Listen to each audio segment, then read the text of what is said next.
Don't know where, don't know when, but I know we'll meet again some sunny day. Keep smiling through, just like you always do,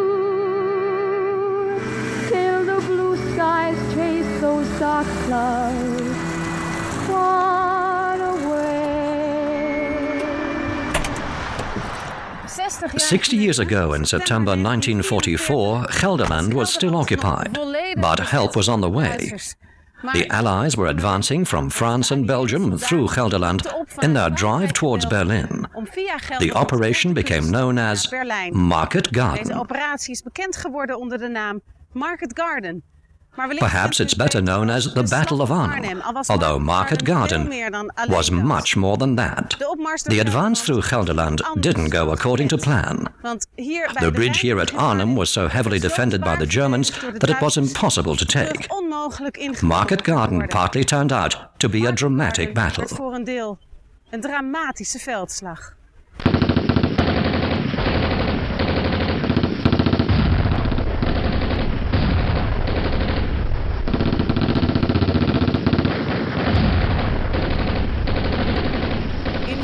We will reconstruct Operation Market Garden in 4 parts. We'll show how the operation should have gone. Veterans describe their experiences, and local people recall their memories from those days. Nou, toen begon het. Well, then it started. The walls began to shake and the chaplain said, "Let's not pray, let's finish the service as quickly as possible, because we don't know what's going to happen." Want ja, we weten ook niet wat er gaat gebeuren. You're very, very nervy and scared. Any person that tells you they're not frightened is not telling the truth. On paper, Market Garden seemed a clear and effective plan. Airborne troops would take the most important bridges in Brabant and Gelderland in a few days, after which British ground forces would advance from Belgium via Eindhoven and Nijmegen to Arnhem. Once across the Rhine, the army would continue on to Berlin to bring Nazi Germany to its knees. And the Second World War would be over by Christmas, but it didn't turn out like that.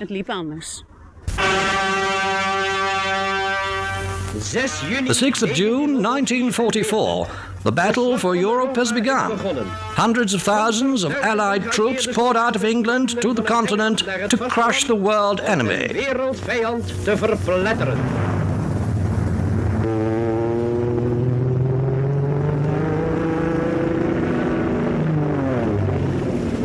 The liberation of Western Europe begins on D-Day on the 6th of June 1944 with the Allied invasion of the Normandy beaches. Paris is liberated in August, and at the beginning of September, British troops triumphantly enter Brussels and Antwerp. But it is precisely the speed of the Allies' advance which creates difficulties and slows down its momentum.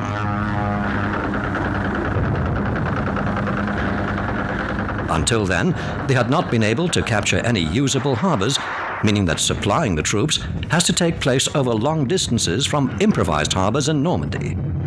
The supply of food and other materials is therefore limited, and the commander of the British Second Army calls a halt for several days. An important reason for the delay is the discussion between the British and the Americans. They have difficulty agreeing on the next strategic moves.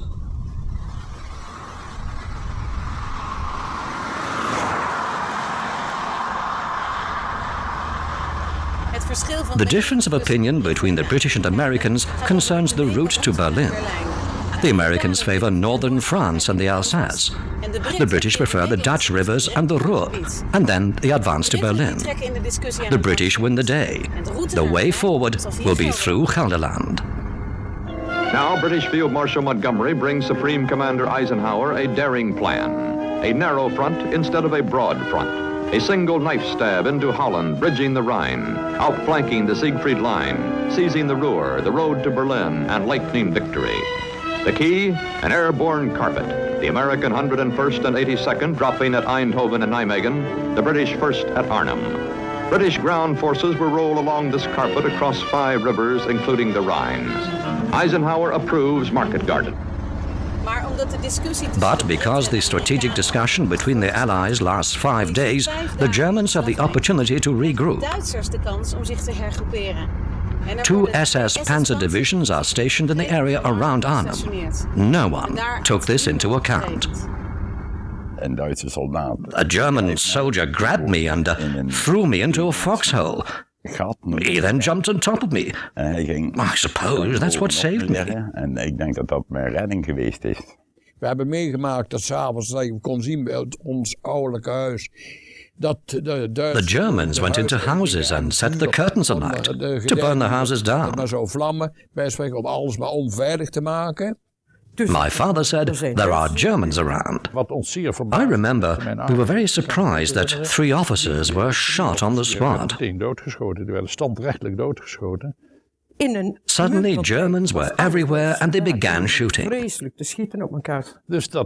Executing those people, even although they were hated Germans, my parents especially were anti-German, we really didn't like that.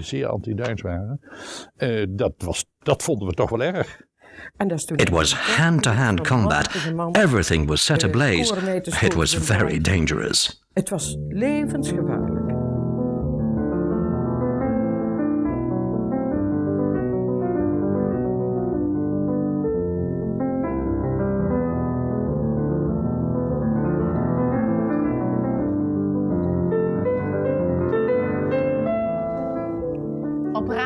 Operation Market Garden was the brainchild of British Field Marshal Montgomery and consisted of 2 elements, an air operation and a ground operation. This map clearly shows what its aims were. The air operation Market was intended to capture the most important bridges in Brabant and Gelderland. In Brabant, these were at Son, St. Oedenrode, Veghel and Grave. In Gelderland, they were at Malden, Nijmegen and Arnhem. 3 lightly armed airborne brigades were deployed to capture the bridges at Eindhoven, Nijmegen and Arnhem. En die worden gedropt in de omgeving van Eindhoven, Nijmegen en Arnhem. This involved 3 drops spread over 3 days. They were lightly armed because airborne troops cannot carry a lot of kit. The heavy weapons, such as tanks, would be deployed during the second part of the Operation Garden. This consisted of Allied ground forces from Belgium, which would make use of the captured bridges. Everything is ready on the 17th of September 1944. Operation Market Garden begins. At 24 air bases in Britain, Market, the vast and delicate airborne half, is prepared. 34,000 men, 1,500 planes, 478 gliders. And it was a lovely Sunday morning, summer. Sun was shining, beautiful. All got in our planes, and we knew where we were going then. We said we were going to a place called Arnhem, and we were going the furthest afield, and most of them, about 60 miles beyond the lines.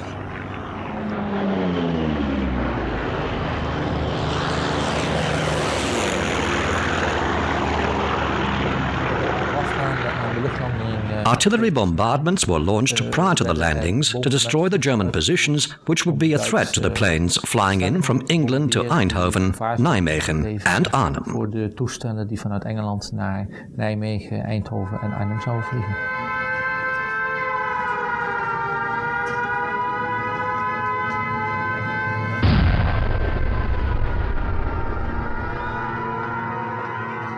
Elk regiment kreeg zijn eigen landingsgebied aangewezen. Dat werd met een codenaam genoemd. Hè. Dus bijvoorbeeld Every regiment was assigned a landing zone. This was designated by a code name. Several people had been dropped about 90 minutes before the landings. Their task was to mark the landing zone with white flags, a sort of bedsheet. This also indicated the wind direction. Ja, je zou zeggen lakens, hè, witte stroken. En dan moesten ze dan de windrichting aangeven in de vorm van een T, of het een noordoostenwind was of noordelijke wind. The troopers were stacked in the C-47, 9 men on each side, 18 troopers. People are a certain amount of tents operation, but sitting in the door as I was, breathing fresh air, enjoying the Dutch countryside. I don't think there wasn't anything that would upset or panic anybody. And we had a job to do. We were well briefed. We knew where we were going, what our mission was. Probably we used at least 4 or 5 airports. And then the 101st and the British 1st, they also had a large number of aircraft and airports. So it was a huge marshalling effort. I'd say we're looking at this as the most challenging airborne operation after Sicily, after Italy, even Normandy. This was going to be what I call the big drive. And if we were successful, we'd turn the Siegfried line and we'd be into Berlin. Dus er waren in totaal 16. A total of 16 airfields in England were involved in the operation. The Dakotas formed a long line in the air because they had to be alert for German air attacks. De lucht ging maar achter elkaar vliegen in een hele lange trein. Want je moest oppassen dat je niet aangevallen werd door Duitse jagers, van links en rechts. Dus elke minuut, every minute, and even sometimes every 30 seconds, a plane would take off and take its position in the long line, heading for the Netherlands. In die lange luchttrein richting Nederland.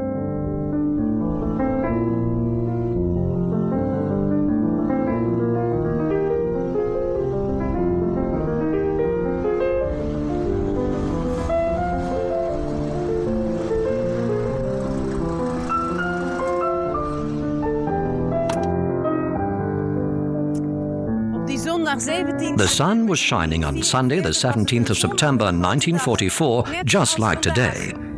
Now the sky is blue, but in 1944, parts of the sky in Brabant and Gelderland must have been black with parachutes. Here in Grave, the first relatively small group of paratroops from the 82nd U.S. Airborne Division lands at 1 o'clock right next to the bridge.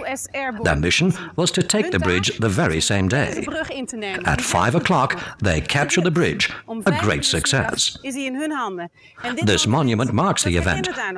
The paratroops dropped in the fields near Overasselt and Nederasselt also land safely. That same evening, the sluice bridge over the Maas-Waal Canal was captured. Of the 7,500 men from the American Division, 4,000 land in the fields around Groesbeek, south of Nijmegen, including General James Gavin.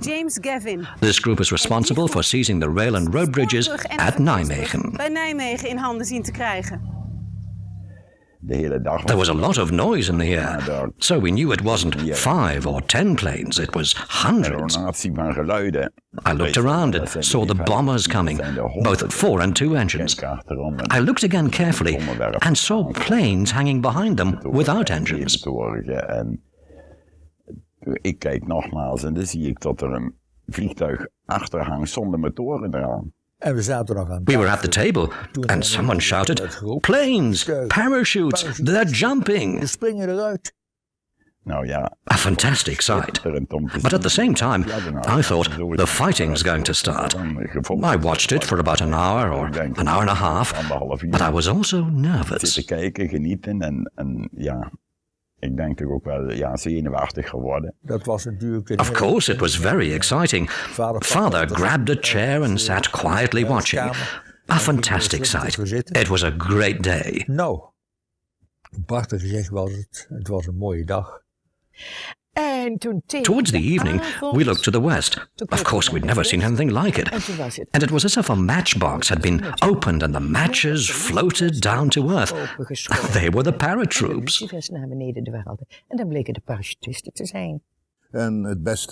You got the best view from the Amsterdam Road. I went there with some people. Anyway, I was allowed onto the roof.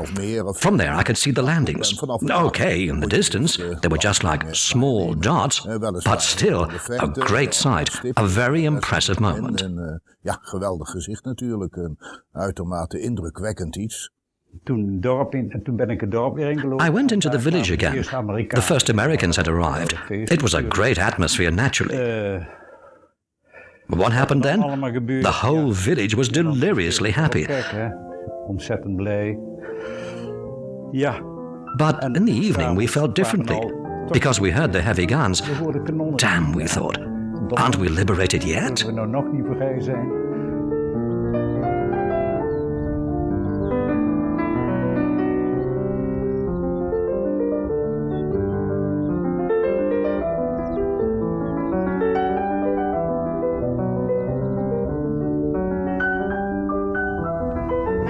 Things start to go wrong for the 82nd Division almost right from the start.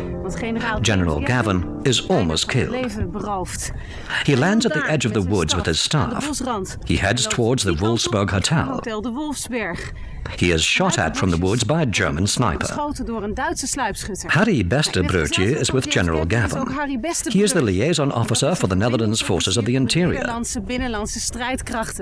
He eliminates the sniper with one shot and thereby prevents chaos from breaking out among Gavin's men, which would have immediately threatened the operation.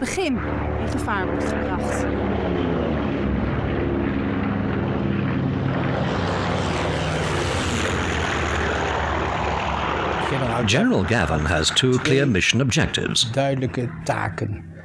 First, seal off the city of Nijmegen from Germany, and secondly, capture the bridge. Our job was to secure a crossing of the Wall River so the British forces coming up from down Eindhoven and coming this way could cross the Wall River and get on to the troops up in the bridge too far at Arnhem. There was a huge misunderstanding between the commander of the battalion and General James Gavin. Gavin assumed he had given clear orders the previous evening. Proceed to the bridge at Nijmegen and seize it. Instead, the commander went to the Sionshof Hotel and thought, I have to wait here for a signal from Gavin to attack. It is precisely those 6 wasted hours at the Sionshof Hotel which were used by the Germans to send reinforcements from Arnhem to the bridge at Nijmegen. The Germans were well in place. They were in the basements of the concrete buildings. They had some, appeared to be anyway, anti-tank type weapons, and very difficult to root out because they're a very determined enemy. General Gavin ordered them to send 1 battalion to take the bridge. We didn't have enough strength to knock the Germans off the bridge. You know, the Volkhof is the old medieval fortress. It's heavily fortified. And the Germans, I guess, anticipated something because they had extra weapons. They had their 20, 40 millimeters, they had their 88s, they had their mortars. They were well dug in. So our best efforts on the 17th and 18th, we couldn't do it. At 2000 hours, General Gavin discovered that the battalion was still in the Sionshof Hotel. He became very angry and ordered them to attack the bridge. They left the hotel at 2000 hours, crossed the Groesbeekse Weg, and arrived at the large traffic roundabout at midnight.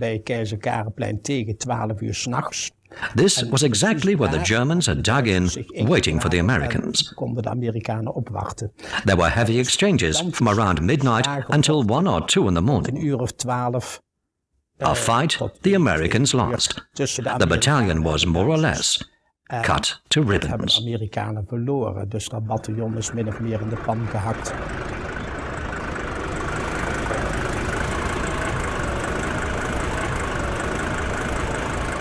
Heavy fighting is taking place for the bridges in Nijmegen. In the meantime, a lot is going on here to the west of Arnhem. At 1 o'clock, the first gliders full of troops, weapons, and even jeeps make their descent into the fields at Wolfheze and Heelsum. The paratroops are dropped here 1 hour later. The aim of the 1st British Airborne Division, commanded by General Roy Urquhart, is to seize the Rhine Bridge at Arnhem. Strategically speaking, one of the most important bridges of the entire operation.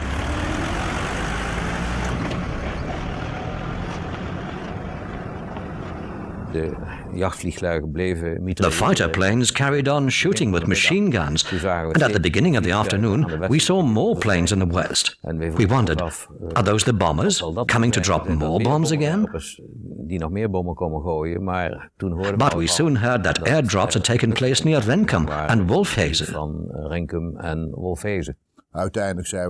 Eventually, we all quickly returned home and had a very strange experience. My mother, well, my father was with a Red Cross convoy and wasn't home.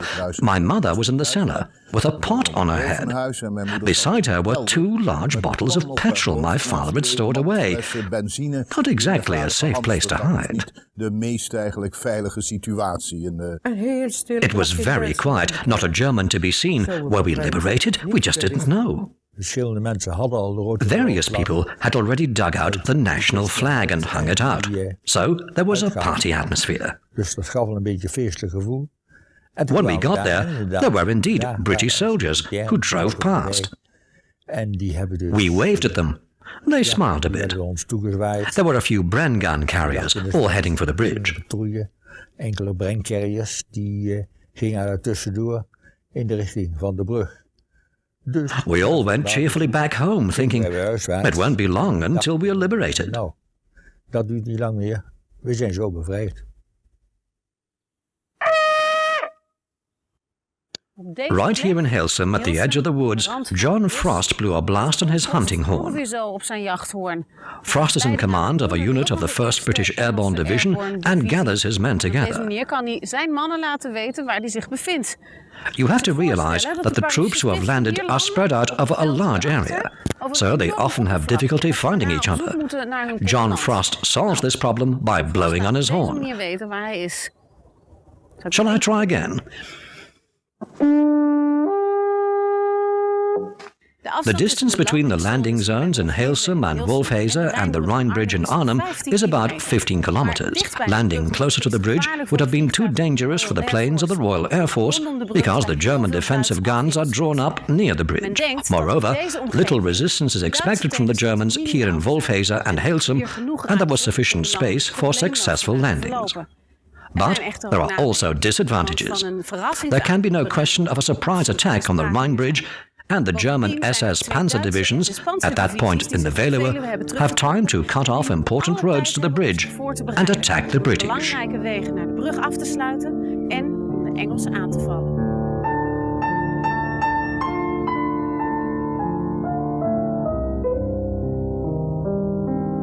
And we dropped on the landing zone, a place called Hilsum.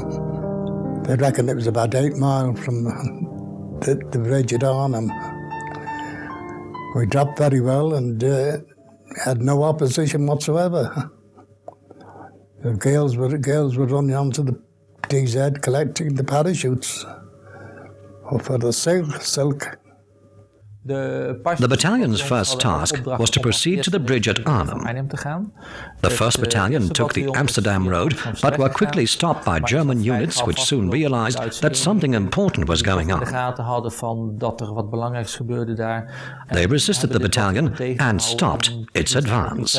Not air but ground opposition is to be the fateful problem. Outside of Arnhem, remnants of 2 SS Panzer divisions, the Freundsberg and the Hohenstaufen, arrive unexpectedly for rest and refitting. The 3rd Battalion, which had advanced along the Utrecht road, is also quickly stopped near Wolfhazer and the outskirts of Oosterbeek.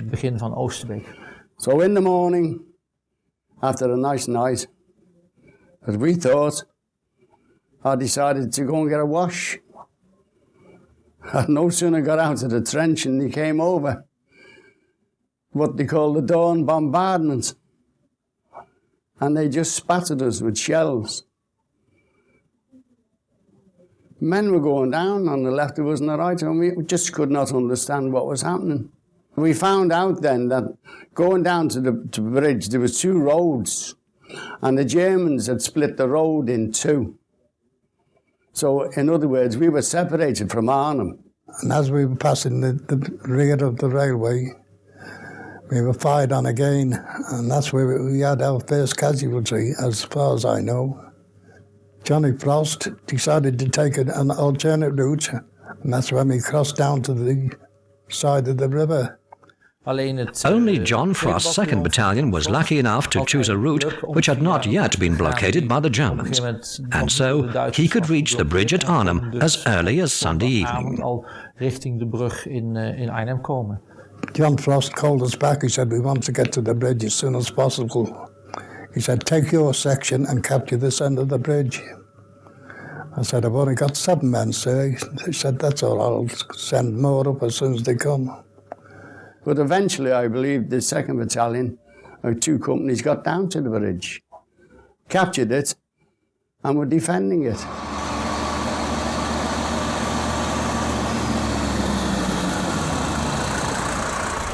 After a day of toiling and fighting, the balance can be drawn up. The bridges over the Maas at Grave and the Maaswaal Canal have been taken, but the Germans have successfully dug in at the Waal Bridge.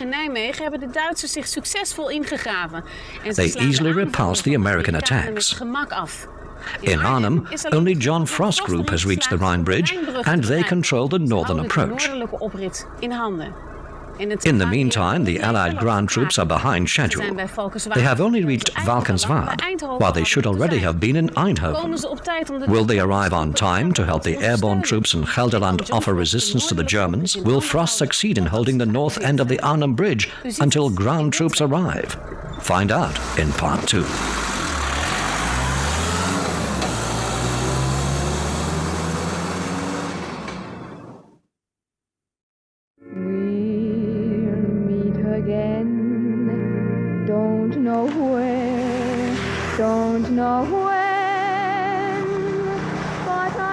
The first part dealt with the intensity of the launch of Operation Market Garden. On the 17th of September 1944, by means of fast maneuvers, airborne troops attempt to capture important road bridges in Brabant and Gelderland. The Allies could then push on towards Berlin. John Frost manages to seize a section of the Rhine Bridge in Arnhem from the Germans.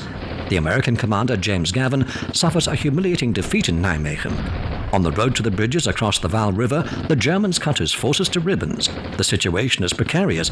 It's unclear if the bridges over the Rhine and Waal will ever fall into Allied hands.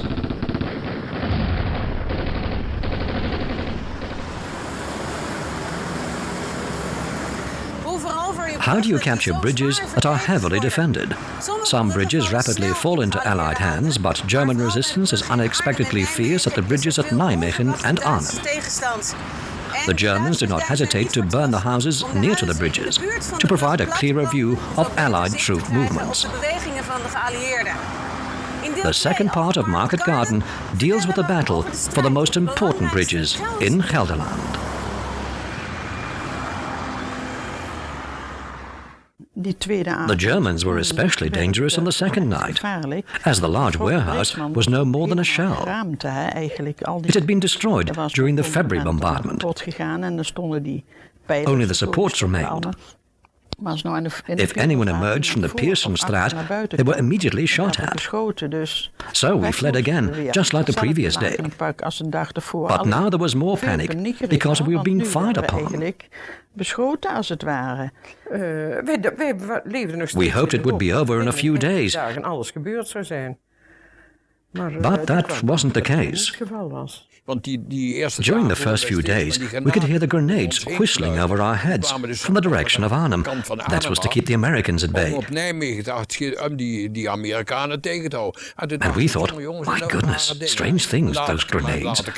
Later, they were dropped on us, in our own village. They came ever closer. The grenades were just like bombs when they fell. Big, heavy and horrible things.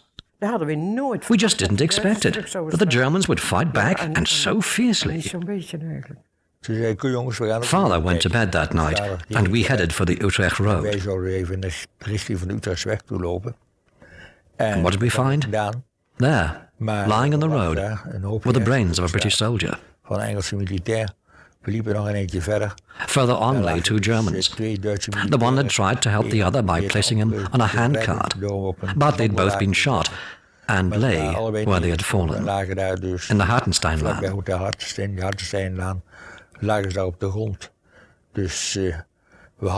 We went back home because we thought there would be a celebration, but it was nothing like that. Als je dus denkt van, oh, we worden bevrijd, dan denk je aan een hoera-stemming. Maar daar was toen nog geen sprake van.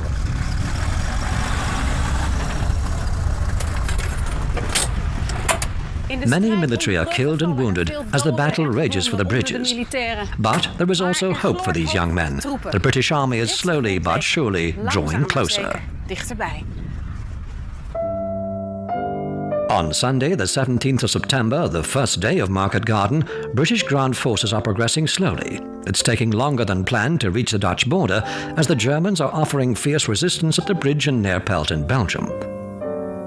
The first British tanks only reach Valkenswaard at 7:30 that evening. Orders from above dictate that the British would remain in place for the rest of that day. Next day, the first American paratroops penetrate the center of Eindhoven from their landing zone in Somme. Their position is weak, and the Germans take every opportunity to fire upon the Americans. At 7 p.m., the Americans finally receive support from the British. The liberation of Eindhoven has been achieved. The British are now in full flight, and they press on towards Gelderland.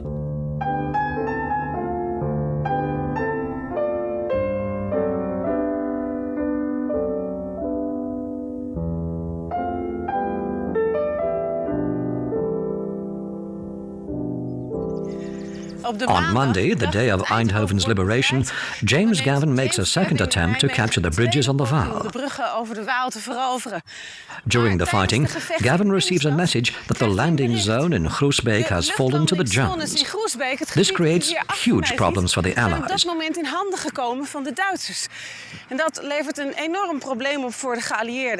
As 400 gliders have already left England and are heading for this landing zone. The Americans immediately withdraw from Nijmegen to recapture the sites from the Germans. They arrive just in time, and Gavin is able to prevent a disaster. The first tank crossed the bridge, an American tank. It passed the church. En die reed zo een eindje de kerk voorbij. En dan kreeg je Behind it was a large farm, and it came under fire from there. I can still see the tank turning towards the farm. 2 or 3 shots, and it went up in flames. 2, 3 keer en denkt zo'n lichte laaien. I stood here with my sister and brother. My mother and father were over there. We were praying. We didn't dare leave the house. My father said, "I'm going to hang out a white sheet to show we surrender, because this is madness. We didn't know if they were Germans or British." We prayed a lot. Then you realize it's true what they say. You learn to pray in time of need. They began to shoot at each other while we were hiding in the cellar. We were afraid they would shoot us too. We had dug these emergency cellars. Then the Germans called out, "Schweinhunde!" and they started cursing. They knew they were in a tight spot. We heard more shooting as the day wore on. In the east, in the outskirts of Arnhem, and from the bridge. We heard from the Air Defense Service, my father was part of it, that heavy street fighting was taking place at the Brink. Dat op het terrein van de Brink, zoals dat toen nog genoemd werd, het huidige Kemaarterrein, zwaar gevochten werd. This is the end, we thought. We won't survive this. The fighting was so fierce, I felt this was the end of my life. Zo ging het een keer hoor, ja. After Gavin had recaptured the landing zones at Groesbeek on Monday, he begins his third attempt to capture the road and rail bridge at Nijmegen on Tuesday. It's the third day of Operation Market Garden. The advance units of ground troops reach Nijmegen. With the help of British tanks, General Gavin once again attacks the road and rail bridge held by the Germans. The German defences are well organised with heavy guns, which they have set up on the south end of the Waal Bridge. They use anti-tank guns, which is perfect for stopping tanks. They have a range of around 2 kilometers, as well as having a larger version. This was deployed on the Trajanus Plain in September 1944. En die hebben de Duitsers in september 1944 opgesteld op wat nu het Trajanusplein heet. This is where it stood. It's a perfect strategic location for the Germans. From here, they can cover all the roads leading to the Waal Bridge. So, whatever route Gavin takes, his men will always be walking straight into the arms of the Germans. Ze lopen elke keer rechtstreeks in de armen van de Duitsers. Nor do the British tanks pose any threat for the large German guns. And so the third attempt to capture the bridges at Nijmegen also fails. James Gavin is desperate, but he doesn't give up. and devises an alternative plan. Een alternatief plan. On Tuesday morning, the third attempt to capture the bridges had failed, and General Gavin had drawn up an alternative plan. We'll attack the bridges from both ends. By doing so, the defenders will not blow up the bridges because they will blow themselves up. Attacking bridges from both ends is a well-known strategy. He had selected a battalion from Alverna for this mission. They hadn't seen much action yet. They would cross the river in canvas boats. Dat had er dan toe weinig te doen gehad. En we zouden die met canvasbootjes gaan overzetten. All I remember, it was a slope like here. We were just laying there waiting for the boats. And then they come in the street higher like that, and they say, here's the boats. And everybody started running and get in the boats and put them in the water. Well, the engineers, they knew what was going on. I mean, they'd been briefed before they got to where they was to tell us that we were a bunch of kids and none of us knew anything about those boats or anything else. So as we got them out off the rafts, and we was moving them up to where we could put them into where the water was. The crossing was planned for 3 o'clock on the afternoon of the 20th of September. British fighters attacked the Germans beforehand, who had suspected something was going on. The Germans had positioned artillery in the old Hof van Holland fort. They had also set up a machine gun post behind the dike at Lent so they could see the American preparations. Dus ze zagen die Amerikanen die voorbereidingen treffen. Dus om The RAF fighters attacked at 1400 hours. British tanks began firing from the south bank across the river at the German positions at the Hof van Holland a half an hour later. At 1500 hours, the crossing began. And of course, once we actually got into the water itself, all we had was 3 oars, and the engineer had one of those. So most of the people was using their rifle butts. I mean, if they had rifles, they were using their rifle butts themselves to help move that boat across the water. Like you said, we started up this way, and then the current sort of took us down and got at the other end, probably someplace where those towers are, which is, it was pretty rough, and there was a lot of firing, a lot of people getting killed and all that, so a lot of commotion going on. I do remember that I pray a lot, but I don't remember whether I prayed loud or I was just mumbling. But and I keep saying to myself, why is this boat not moving fast enough? You know, you keep paddling with a rifle and all these people getting killed in the boats and all that. And then all these men hollering for help, and a lot of them wounded, some direct hits on the boats and the whole boat, everybody dying and all that. So that's basic, mostly what I remember. Most of the soldiers couldn't swim. They were terrified. They were fired at from the rail bridge from a machine gun post. Of the 26 boats, only 13 reached the other side. The rest were riddled with bullets or capsized due to inexperienced paddling. In total, the crossing cost the lives of 52 men. Yeah. Well, I wouldn't call it afraid, but I would call it, I wasn't quite like I should be. Well, I don't mind telling you I was afraid. And I wasn't the only one. Because, no, there was a lot of them. I would be lying if I would say, no, I wasn't afraid.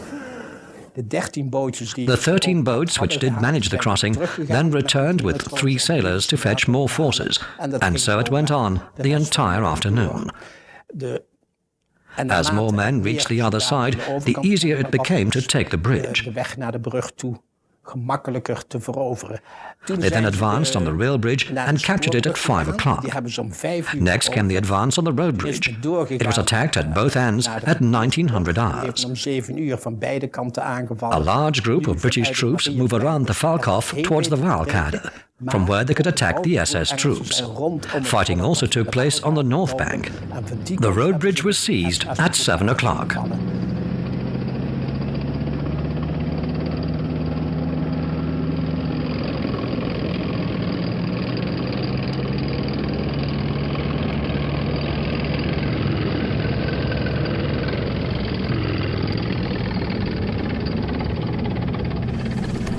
Because these guys are the heroes. They're the ones.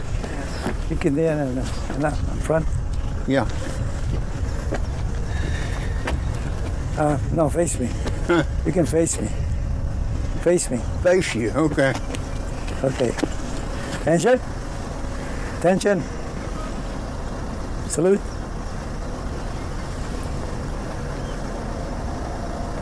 Move. Hey. Where's the lucky ones?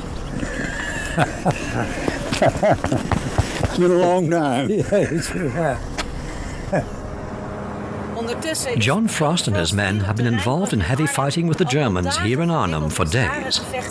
On Wednesday, the 20th of September, he still hasn't captured the northern approach to the Rhine Bridge. He doesn't see how he can manage to seize the south side from the Germans either. It is in fact the Germans who capture more ground, both in the city and around the bridge. The majority of the British forces who have been dropped are still located near Oosterbeek, and all their attempts to reach Frost at the Rhine Bridge are thwarted. They are constantly driven back by the German SS Panzer divisions. They cannot break through. They suffer enormous losses, and dead and wounded soldiers cover the streets of Arnhem. It becomes obvious that the Germans clearly go on the offensive. Whole columns of German troops appear on the Amsterdam Road. First a few on motorbikes, reconnaissance troops maybe, then infantry, soldiers, hundreds of them. They march in a kind of goose step, left and right of the bridge, towards Oosterbeek.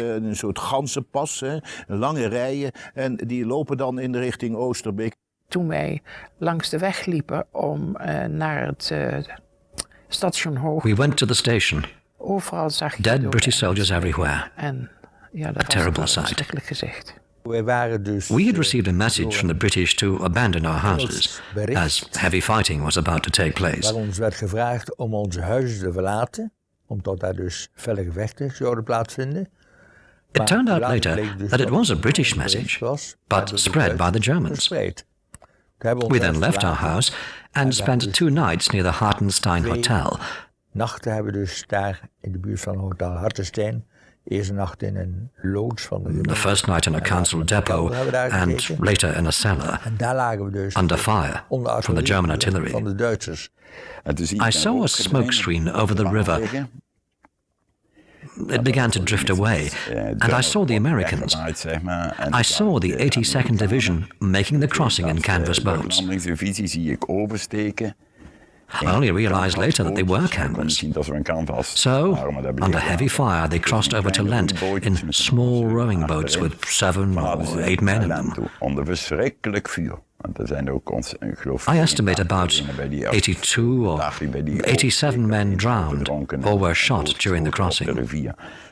There were about 35 to 40 men, sometimes about 60 prisoners of war. As a child, I was happy because we could see they were British. I remember them making the V for victory sign, but the people watching didn't respond because the prisoners were guarded by 6 or 7 Germans. They had, and I remember this very well, they had huge machine guns. I remember them being huge machine guns with long strings of bullets around their necks. In the evenings, when we were up in the attic and you looked out of the window, we could see a red glow over Arnhem, the market in the city centre, and so on. It was on fire. Binnenstad bij de markt en dergelijke, dat die zo in brand stond. We had heard rumors about it, but now we could see everything was going up in flames. Helemaal vuur en vlam was. Ja.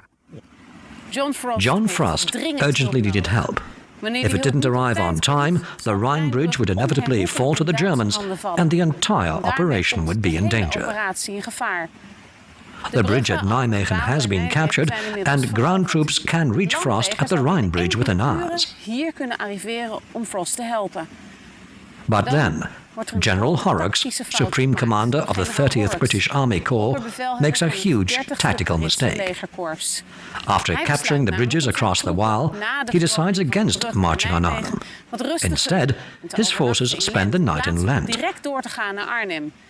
the consequences of his decision are disastrous.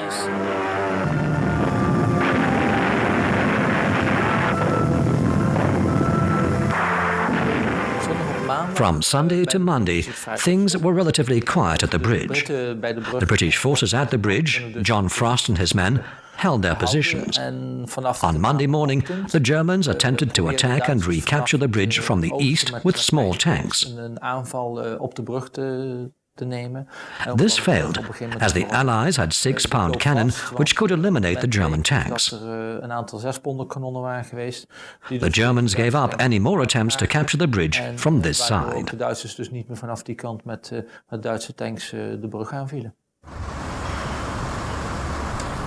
Went up to the steps, and as we got near the top, we could hear these German voices. Appeared over the top, and there was a German truck just parked about 5 yards away, or perhaps less than that. And the officer was talking to the men in the back. So I told my section behind to keep quiet a minute or two. And eventually this officer got in the truck, and then he drove across the bridge. That's when I started walking alongside the bridge, and we caught a couple of Germans, and they hiding in the corners of these huts. I sent them back and told them the rearman to take them down as prisoners. And I started walking further up the bridge, and that's where I saw this rifle sticking out. So I shouted to him, "Hand a hock," as I thought it was German. Anyhow, he just seen the silhouette of the rifle sticker raise up a little bit. So I jumped round to the right and started firing. But as I fired, he must have had his finger on the trigger, and he just caught me in the top of the leg as he was falling.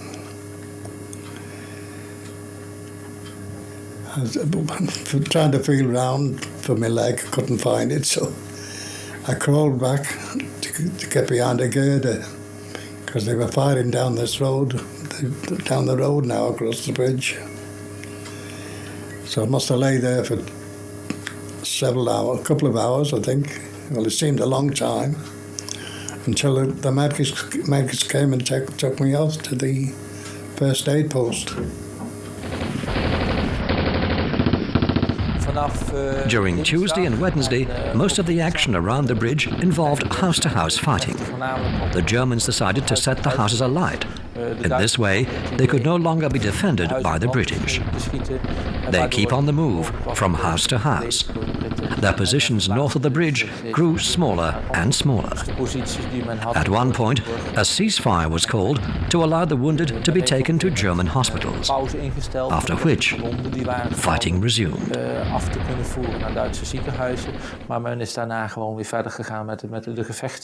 They ran out of ammunition and food. There were no more bandages to treat the wounded, and they were completely exhausted with no time to sleep. Men was natuurlijk ontzettend vermoeid. Men had geen pauze om slaap te doen of zo.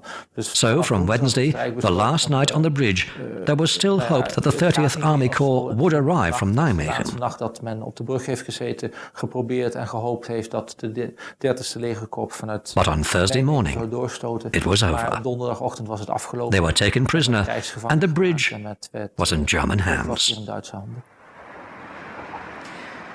John Frost and around 700 men held the northern approach to the Rhine Bridge in Arnhem for 4 days and 3 nights. An extremely heroic deed, when you realize that their German enemy had many more men and much heavier weapons. Nijmegen is liberated and the bridges are captured. Frost and his men are prisoners of war, and the Rhine Bridge is again in German hands. It's almost impossible for British ground troops to cross the Rhine and push on to Berlin. Operation Market Garden is in serious danger.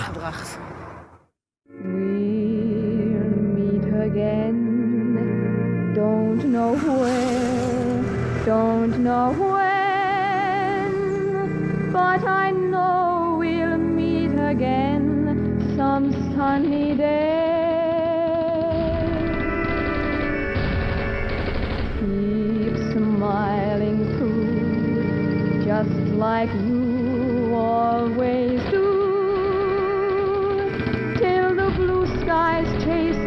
dark clouds.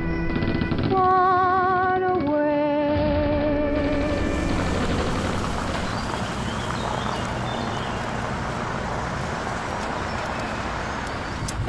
It's Thursday morning on the 21st of September. 4 days after it was launched, Operation Market Garden is in grave danger. The Germans again firmly control the Rhine Bridge at Arnhem, and the Allies are finding it impossible to cross the river. But the Americans and British refuse to accept defeat and want to fight on to the bitter end. This third part deals with the importance of Driel and Oosterbeek in the next phase of the operation.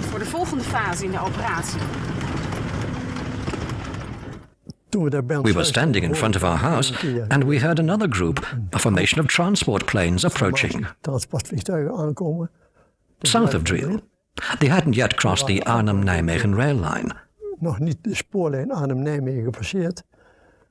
Suddenly we saw paratroops, huge numbers of them. They turned out to be Polish. We are all still in the cellar. My father was upstairs in the kitchen. He called out, "The Krauts have landed on the other side, at Janssens." It was a small grocer's shop. I was curious, so I went upstairs and squinted through the window of the barn. And there they were, an SS'er with a typical German helmet and a machine gun on the windowsill. The British were behind us. There was no fighting, but they started to advance. We went to the Rhine dike. There were warnings, don't go up onto the dike, it's dangerous, because the Germans were probably still in Oosterbeek and they would shoot at us. So we lay down there and peered over the dike with binoculars. Very dangerous. They created a sort of smoke screen, and when that blew over us, you couldn't see the bridge anymore. It looked like a thick mist, but it was chemical stuff.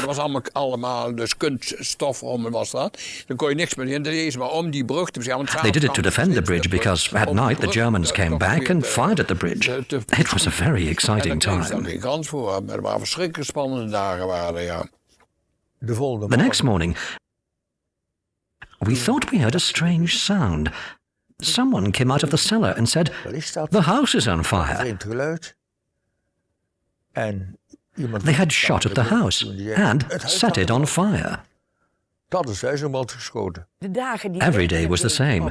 We lived in Sijpendaal, where the anti-aircraft guns, which defended the airspace above the Betuwe, were located.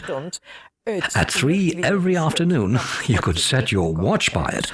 The Tommies arrived to attack the guns. De klok er als het ware op gelijk zetten.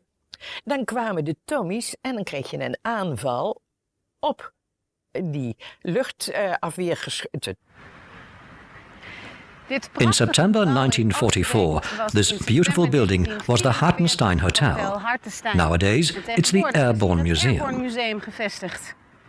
After the troops landed, it soon became the headquarters of the British General Roy Urquhart. When the British realized it's impossible to break through German lines, they abandoned their attempt to reach the Rhine Bridge. They withdraw to Hartenstein Hotel to plan their next moves. Om verdere militaire acties te kunnen plannen.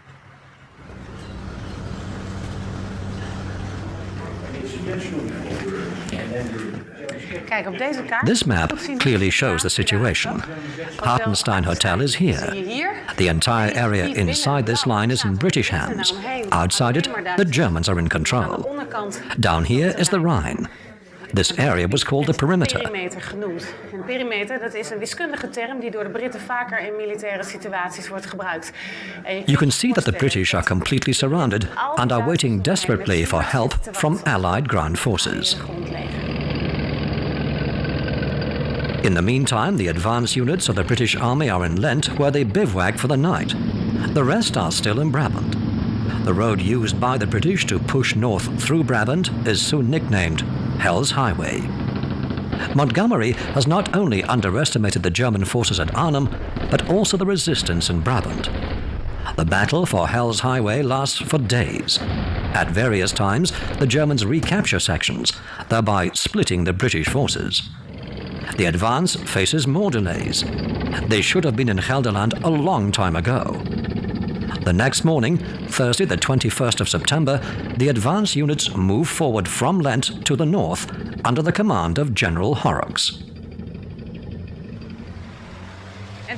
As the British slept, the German SS panzer divisions have all the time to block the main road to Arnhem. Unsuspectingly, the advance units head north. From Lent, they cross the Griftdijk, and here, exactly at this crossroads, the Germans ambush them. Their tanks come under fire, and heavy fighting continues until 1900 hours. The Germans prove to be too formidable an obstacle for the Allies. General Horrocks is in serious trouble. More British appeared in the neighborhood in the course of the week, at our house too. They defended themselves against the Germans. The Germans continually advanced from the east and tried to penetrate the perimeter, the last area in the hands of the British. It wasn't easy fighting the Germans.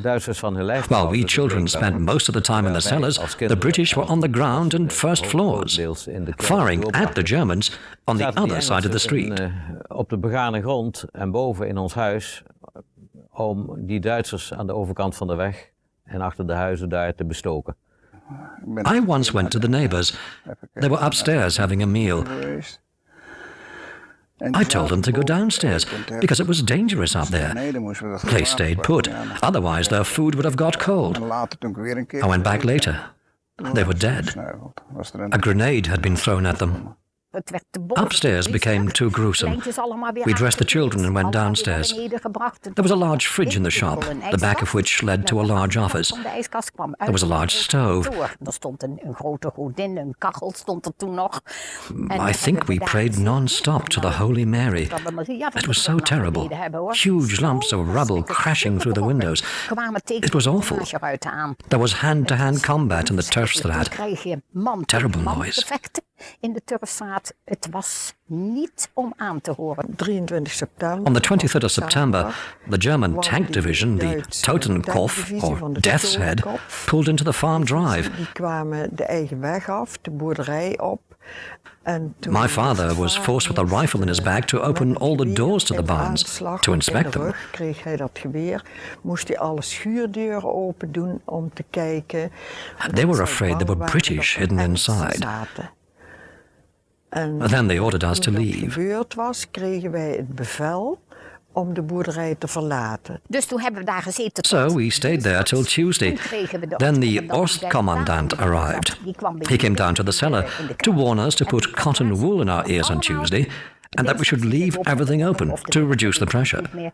Allemaal watjes in de oren moesten doen, luiken openzetten, dat die luchtdruk weg kon. En toen hadden They had set up the Big Bertha gun in the market square next to the phone booth. The first shot destroyed the entire Turfstraat. The houses fell like matches.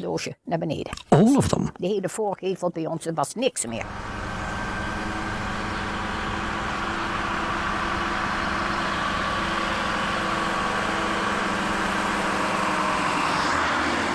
Advancing towards Arnhem, it seems as if the Germans are too powerful for General Horrocks. He has to abandon his plan to break through to the Rhine Bridge. At this point, the Allies discard their original plan and devise an alternative route. Now the Rhine Bridge is not so essential to reach the other side of the river. The new route runs through Driel. If they can construct a pontoon bridge to the Oosterbeek perimeter, Operation Market Garden can still be saved.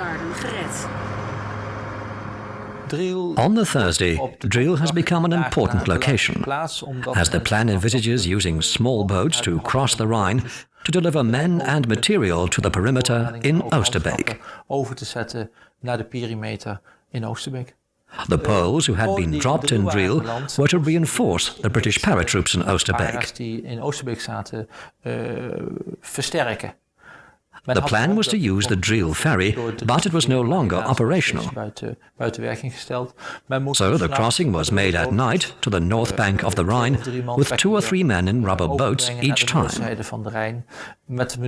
including ammunition and weapons to defend the perimeter positions. The Poles, we expected them to join up with us, which would make us stronger, to make up for the men we'd lost, also the ammunition.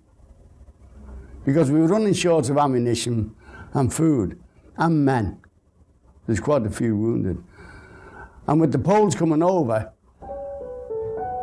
it swelled the ranks a bit. All we needed was men, ammunition and food.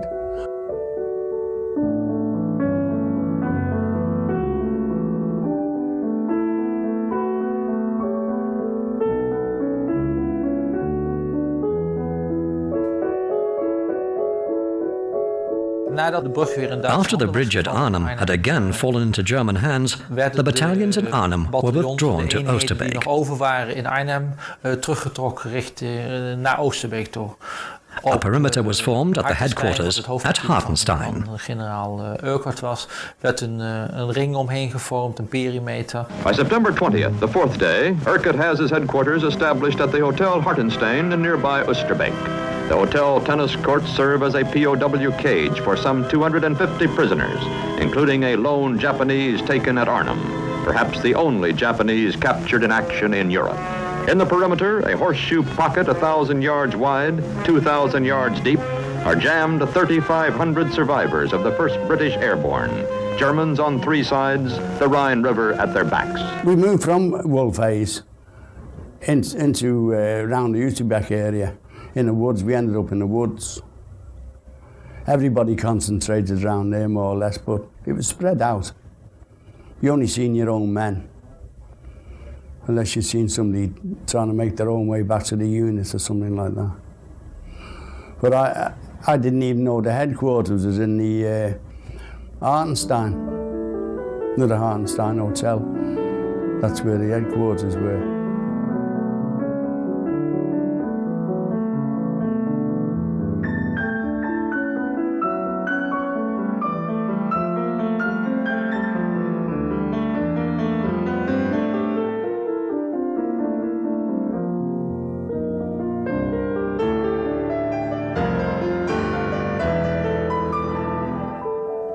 The aim of the perimeter was to form a bridgehead on the north bank of the Rhine and then to extend it and link up with the south side. Om daar op den duur dat bruggenhoofd uit te breiden en indien het mogelijk was een verbinding te maken met de zuidzijde om vanaf daar... From there, men and material could be shipped to the north bank, creating a jumping off point to push forward to the IJsselmeer region and the Ruhr.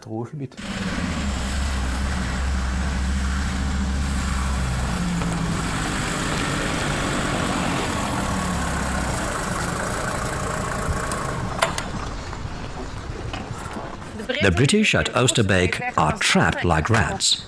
Their food and ammunition is running out. On the other side, they can see the Allied attempts to cross the river. But only a few manage to reach the perimeter. Therefore, the British are entirely dependent on the provisions and ammunition dropped on the outskirts of the village using these baskets. But radio communication is so bad, the pilots are unaware of the fact, or learn too late, that the dropping zones have been recaptured by the Germans. So, the Germans, rather than the British, make use of the supplies the British so desperately need.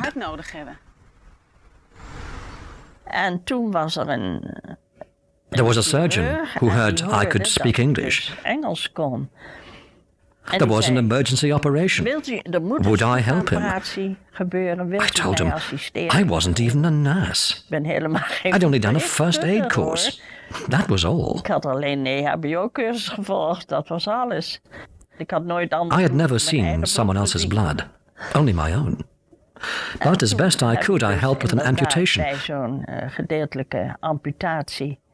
It wasn't all that difficult, but it was very emotional because the anesthesia was very primitive. We could only give him a few injections. De anesthesie was natuurlijk ook heel primitief. Een paar spuitjes kreeg die man. We soon saw the British had left and the Germans had taken their place. They came into our house. "Are the Tommies here?" they asked. They had long gone, but the Germans didn't dare look in the cellar. They thought it was too dangerous, so they took our word for it. But they saw from the military equipment in the house that the British must have been here. But what could we do? A sip of water? Talk to them a little? Hold a hand? I wasn't a nurse, so I could only provide human contact. It was a very strange situation. Menselijk contact. En ja, het was natuurlijk een hele vreemde situatie. Eventually you got used to it. Every day another body lay in the wielerbaan. Or a leg stuck out of the mud. Bulldozers cleared it up later. All you could see was that leg. I still have a look there, but it's long gone. Life in the perimeter is very hard. The British survive on rations and ammunition is dwindling. Many soldiers die or are wounded. But despite all the setbacks, the British hold their line.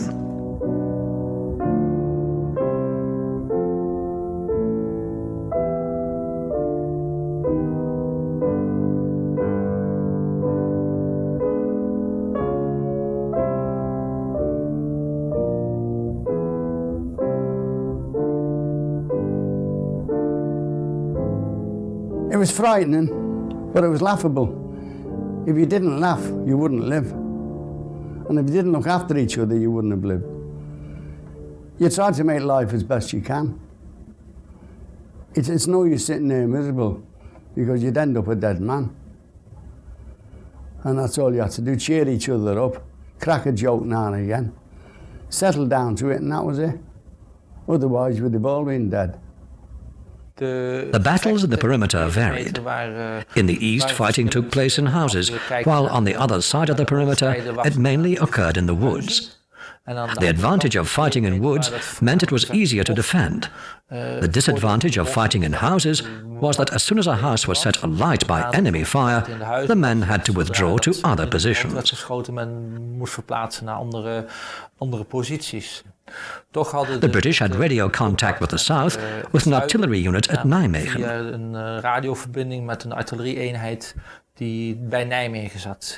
The unit fired on the German positions on the perimeter from a distance of 17 kilometers.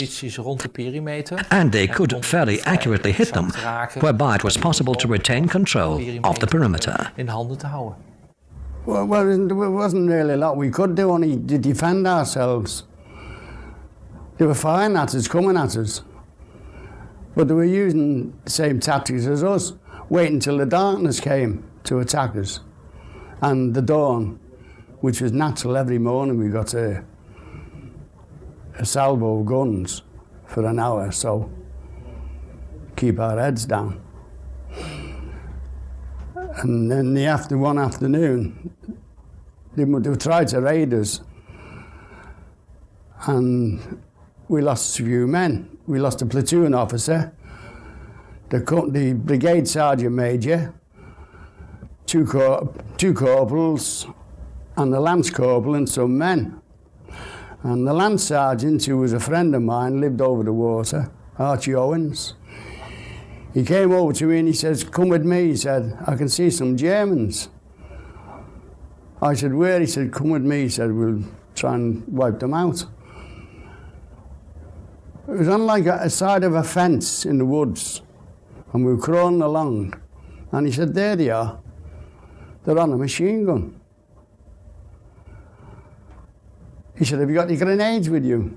And I said, "No, because you've been moving light. I had a bandolier of ammunition around me and my rifle." He said, "Go back and get some grenades." I went back, picked a couple of grenades up. When he goes back, he's lying behind a tree with a bullet through his neck. And he was shouting, "Don't leave me to die." And there's nothing I could do for him. I grabbed him, pulled him, tugged him, and brought him back into the area. And I believe the medic came, and I believe he took him down with the farmer and his wife and kids, waiting to take him to the hospital. But I was told afterwards he died at 8 o'clock at night.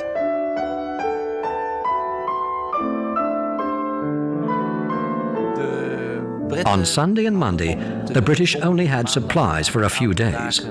It was the intention that during the operation, the rest would be dropped by plane in the special zones set aside for resupply. Gedropt zou worden op van tevoren bepaalde landingszones voor de bevoorrading. But these zones quickly fell into German hands, and many supplies on these days and in the weeks that followed were also captured by the Germans. Only around 30% of the supplies actually reached the British. I seen the one wave came over, and I seen a Flight Lieutenant Lord get the VC. He came in and they were dropping supplies, but they weren't coming near us. The Germans were getting them because we closed the perimeter in and we weren't in the spot where they should have been dropped because we had to close ranks. But as your men go down, you've got to close the ranks. You can't keep the area. You've not enough men to keep it, so you close in. And they were dropping them in the wrong place. If the Germans knew the situation we were in, they could have taken us out. Because we had nothing to defend ourselves with. They had the tanks, they had the heavy guns.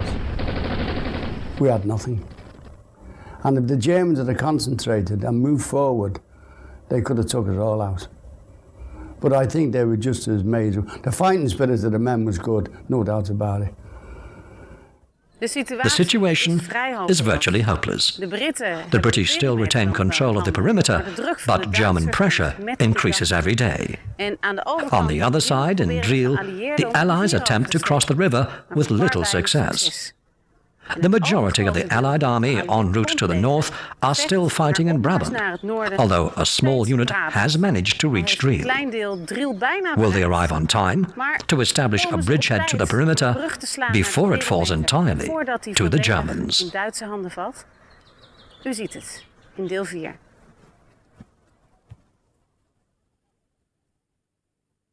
Keep smiling through, just like you always do, till the blue skies chase those dark clouds far away. And I will just say hello to the folks that you know. In part 3, we saw how the Allies are unable to stick to the original route for Market Garden. The Germans impede the Rhine crossing at Arnhem. The British, whose aim was to seize the Rhine Bridge, have withdrawn to the so-called perimeter in Oosterbeek. Their situation is precarious. They are completely surrounded by German SS panzer divisions. To save the operation, the British and Americans devise a plan to construct a pontoon bridge over the Rhine between Driel and the perimeter.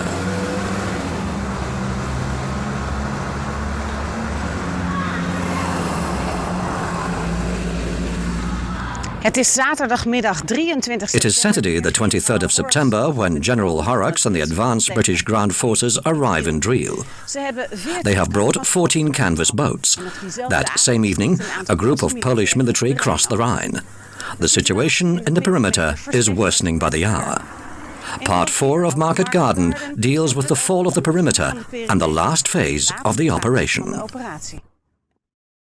In die kelder, nou ja, gewoon voorlopig. We waited and listened in the cellar. En luisteren, hè, What was going on outside? Is it safe again?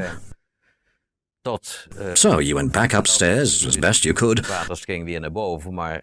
But it was so dangerous that it was wiser to spend more time in the cellar. De meeste tijd en steeds vaker in de kelder door te brengen. Nee. No, they just sort of slipped away. Gleden zo weg als het ware, hè? En dan. Then you thought, such young boys, because most of them were very young boys. Hele jonge jongens. De angst over. Fear ruled, and you didn't care about anything else then. For example, I've no idea what we then ate. Ik had eigenlijk nog nooit, behalve misschien mijn grootvader. Apart from maybe my grandfather, I'd never seen corpses. Now, suddenly, they lay all around you. Later, when the battle was over, I helped drag the bodies away. bodies from the hospital to where they had to be buried directly. Naar een plaats brengen waar ze dan ter plekke begraven moesten worden. Dat soort dingen. That sort of thing was beyond your comprehension. I mean, you didn't know beforehand if you could do it. Geweten of je dat allemaal wel aan. But in certain situations, you can do a lot more than you imagine. Dan je denkt dat je kunt. Dus de volgende dag moesten we vertrekken, maar niet overdag. So the next day we had to leave, but not during daylight, in the evening, and not towards the Allies. My father had asked if we should head for the Tommies, but it was out of the question. We stayed on the German side, into the Reichswald no less, so into a large forest, in the dark, with a pram and a couple of wheelbarrows. It was an awful situation. En daar leek het net de uittocht van Egypte. It was just like the Exodus from Egypt. Prams, bikes, handcarts, delivery bicycles, a whole column. On the right-hand side of the road, towards Beekberg and Apeldoorn. Aan de andere kant. On the other side were the Germans, heading for Arnhem with their tanks, because the Allies had promised not to fire during the 2-day evacuation. And naturally, the Germans took advantage of it. De Duitsers doorzien het plan van de geallieerden. The Germans see through the Allies' plan to construct a pontoon bridge between Driel and the perimeter. And so they make life difficult for the Poles in Driel. They are bombarded with mortar shells from the north and east. As a result, many farms and houses in Driel are set on fire. Flying shrapnel also kills many animals. All in all, only 200 Polish military managed to reach the British in the perimeter. Not nearly enough to keep the Germans, who surround the entire area, at a distance. But the military in the perimeter put up a brave fight because they know how important it is to maintain the perimeter until the rest of the ground forces arrive. For Operation Market Garden to succeed, it's vital that the pontoon bridge between Driel and Oosterbeek is constructed as soon as possible. But the bridge elements are still at the rear of the British ground forces, which are still in Brabant. The Germans maintain their pressure and manage to continuously slow down the advance of the troops along Hell's Highway. But delaying the ground forces isn't the only problem. German superiority in the area around Driel and Oosterbeek is such that it's impossible to construct a pontoon bridge. The Allies are subjected to massive German bombardments from the Westerbahn. This is the Westerbouwing. This is the Westerbouwing, and it's in German hands. As such, they have a perfect strategic location. From here, you can overlook the entire area behind it. The church tower at Driel, even Nijmegen. On that side, the rail bridge at Arnhem and the Eusebius Church. In between lies the perimeter. With the Westerbouwing, the Germans have control of an impregnable fortress. The British and Poles attempt to capture it, but fail. Some boats reach the other side, but it's impossible to climb the steep banks. The Germans mow everyone down. As long as the Westerbouwing is in German hands, it's inconceivable that the pontoon bridge can be built. Dus die 200 Polen zijn weer teruggekomen. So the 200 Poles returned, and that night they dug in at the Driel ferry. Very early the next day they went back to Driel, which was now full of Poles. En toen de gewonden kwamen... When the casualties arrived, some were so badly wounded they couldn't write. They wanted so much to write a letter home. The question was asked, can any of the volunteers speak English? So the wounded could dictate to them. I said, yes, I'll do it. Then the Germans fired a lot of grenades. I don't think it was intended to cause a lot of casualties. I suspect they did it to scare away the local people, so that they didn't have to be bothered by them, and so they could better get at the Polish forces. Nou ja, wat zij mij deden. Well, the things they dictated to me, what they had been through, and that they were terribly wounded. And they hoped to see each other again. That was roughly what they said. So outside it was very quiet. Inside, dark and frightening and waiting. That's about all I can say about it. The children became irritating and that was annoying. People said, "What do we do now? Just sit here?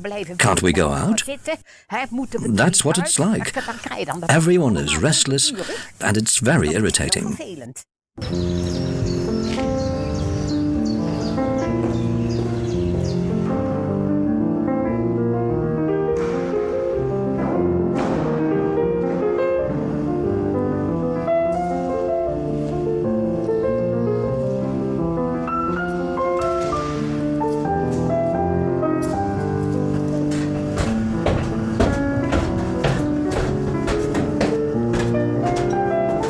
It is Sunday, the 24th of September, and here in the Driel Church Tower there are three commanders, Horrocks, Sosabowski and Thomas.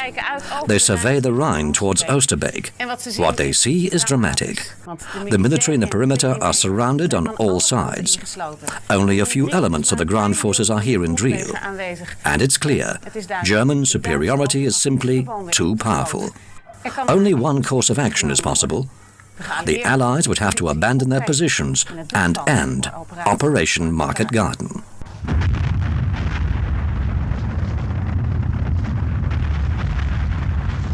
On Monday, the decision was taken to withdraw the remnants, the men who remained in the perimeter, to the south of the Rhine. It no longer made sense to maintain this position. It was costing too many lives. The decision was taken on the Monday to Tuesday night to withdraw to the south. Two routes were chosen, which ran from the north side of the perimeter to the river. And the men made their way there in small groups, in the dark, the rain and wind, because that night there was a terrible storm. The wounded remained behind along with the medical staff, while the rest attempted to reach the Rhine in the dark. There are 4 units with boats which would transport the men in the dark, but the Germans got wind of the plan. At least, they thought that reinforcements were being ferried into the north. So they lay down heavy fire on the crossing point. As a result, some are wounded and some drowned during the crossing. When we looked around the trenches, everybody had gone. And Chris Carroll and myself were left on our own. I said, "What are we going to do? Do you know where you are?" I said, "I don't." I said, "I know I'm in Holland, but I don't know whereabouts." We hadn't a clue where we were. All we were told was to follow the star shells, which were being fired from Nijmegen way. Get between them and you'll hit the Rhine. So I said, "Come on, we'll have a go." Soaking wet, teeming with rain, and all of a sudden I heard a voice come out of the woods saying, "Help me, help me." I said, "It's one of our lads." And when I looked, it was a wounded soldier, and he was one of our platoon. Albert Shaw, he'd been wounded in the groin. It was a funny story, that, because a few days earlier, when I tell you about the air-base shells, he was standing by our trench and he got hit. And he said, "Oh, I've been hit." I said, "Where?" He said, "Down here." And we cracked the joke, said, "Well, you've got another one left, you're all right." And he started laughing.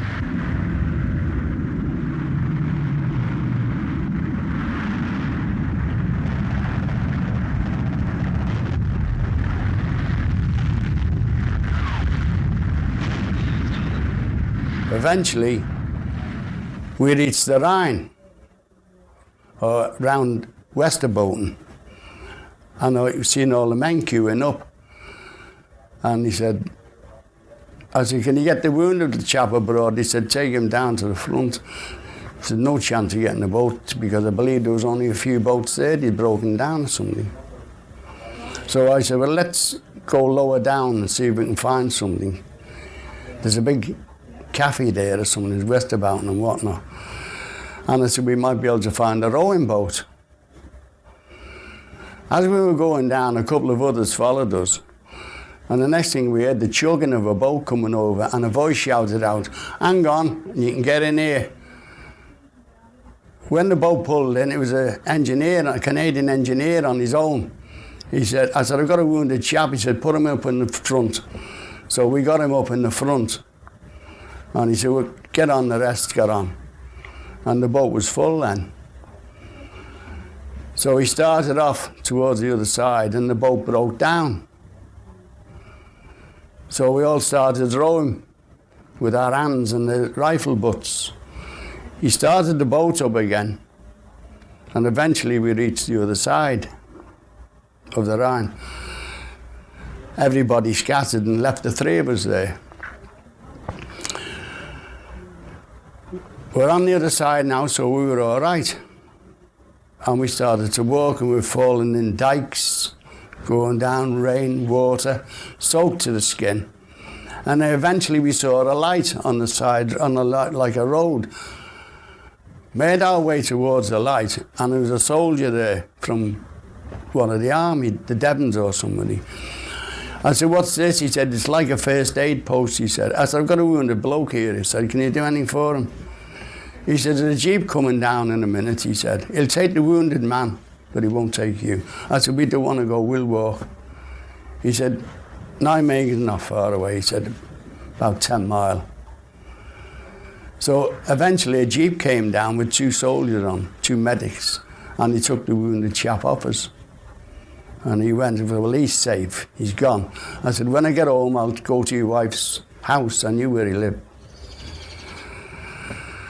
We eventually, the fella said to us, you better keep moving because they're going to bombard this area. It's daylight. So we kept moving and walking and walking and walking, and eventually we saw the bridge in Nijmegen. That last boat's had it. I'm going to swim for it. Let the man for himself.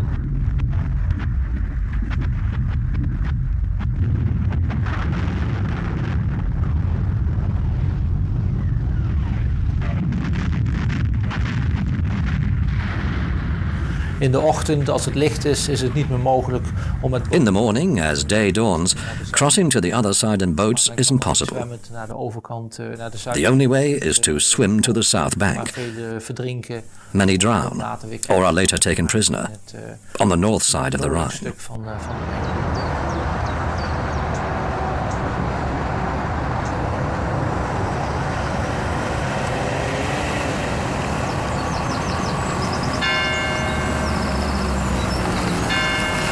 Een van de routes die gebruikt wordt voor de evacuatie loopt... One of the routes used for the evacuation runs via this old church in Oosterbeek, which is an assembly point.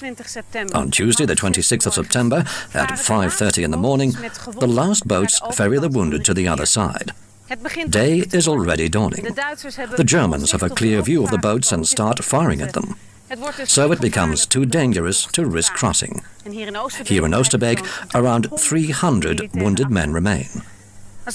Looking back on the entire operation, around 11,000 men landed on the north bank of the Rhine. Of them, 2,400 are evacuated that night. The rest are captured or dead.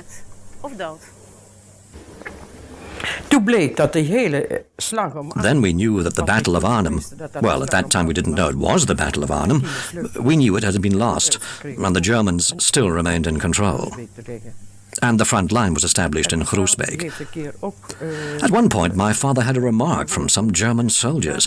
They said to each other, Arnhem is ours again. That's still a part of my life. Really, it is. I experienced a few bombardments in Germany, but this was much more personal. You thought, is that person still alive? Is my brother still alive? Is so-and-so still alive? Het heeft zo'n indruk. It made such an impression. It never leaves you. Wat wisten wij mensen nog? What did we know about war? Cannons and firing and danger. We didn't know anything about it. You had scarcely heard anything about it for 4 years. You were just frightened. You were scared. Dead scared. En ik heb heel erg ook te doen gehad. I felt really sorry for the other side of the river. Dat zonder meer, want het heeft toch... I mean, we were liberated. Wij waren dan wel bevrijd. But it went wrong over there. Toen toch stop daar. Hè? Angst. Fear. People screaming. Children crying. Noise like you can't imagine. It was terrible. And you were helpless. Because you had to leave. You simply had to go. Walk. Just walk. And try to save yourself. Ja. En ik sta er zelf versteld van. I'm just astounded as I stand here about how many memories and images come to the surface.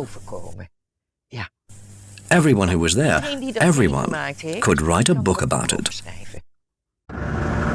Het plan Market Garden van... The plan for Market Garden, devised by Field Marshal Montgomery, has been partly carried out.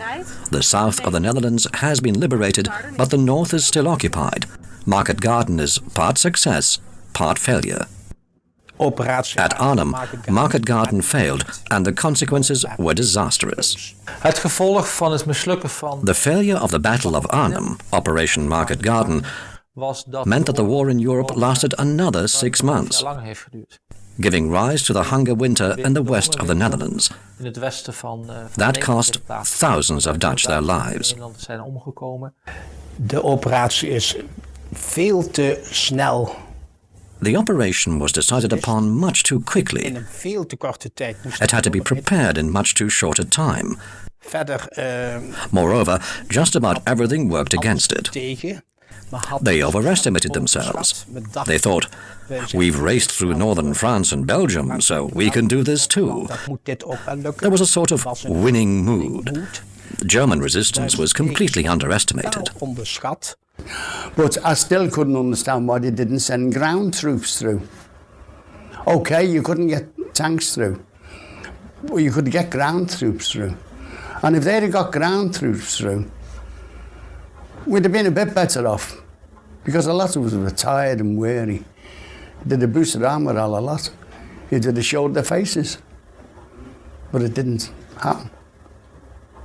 The culture in the British Army was entirely different from the Americans. The Americans wanted to go straight at their target, while the British were more careful. They took their time.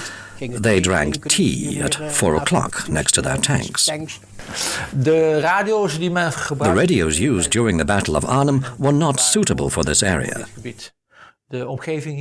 This is a wooded, hilly area, and as such, connections could neither be established with the nearby units in Nijmegen nor with England. In the beginning, some homing pigeons were used. They managed to get some messages through to England, but it only went downhill from then on. Another important reason was the lack of air support. It was requested, but never provided. I think myself, in my own opinion, I don't think it was organised properly. The way they said it was organised, it would have been good if it had come off, and the war would have been finished. The only regret I had it never come off. And when we left Arnhem and Oosterbeek to Gelderland, we went in and we helped to destroy cities, and we came out and we left them, the poor Dutch, on their own, which they suffered before we went in. They suffered when they were in there, and they suffered when we came out. How do you feel about that? I feel rotten. I do. Because when we went back to Arnhem, the hospitality they gave us was out of this world. You couldn't believe it. The lads even say now, they say, we left this place in a right mess, and the way these people treat us, they treat us like children. They do. And this was the only regret I had. We couldn't help them. I've been in other countries, and nobody's ever been anything like these. I've got a lot of affection for the Dutch people, and I'd go there any time. And you've got to believe it. And Ireland's do.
Yes, it was here.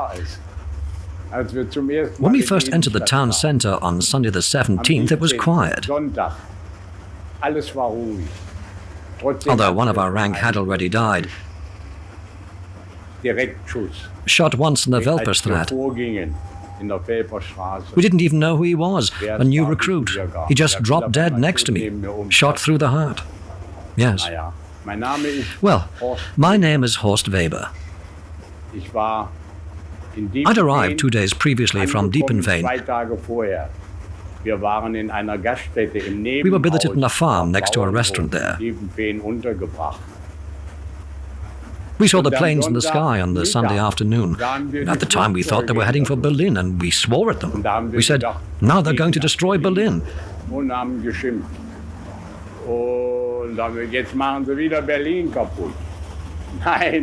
But they weren't. They turned round and flew back to England. They were here, but we couldn't know that. The air was full of planes. And suddenly the order came, get ready, get everything ready, alarm, status, and so on.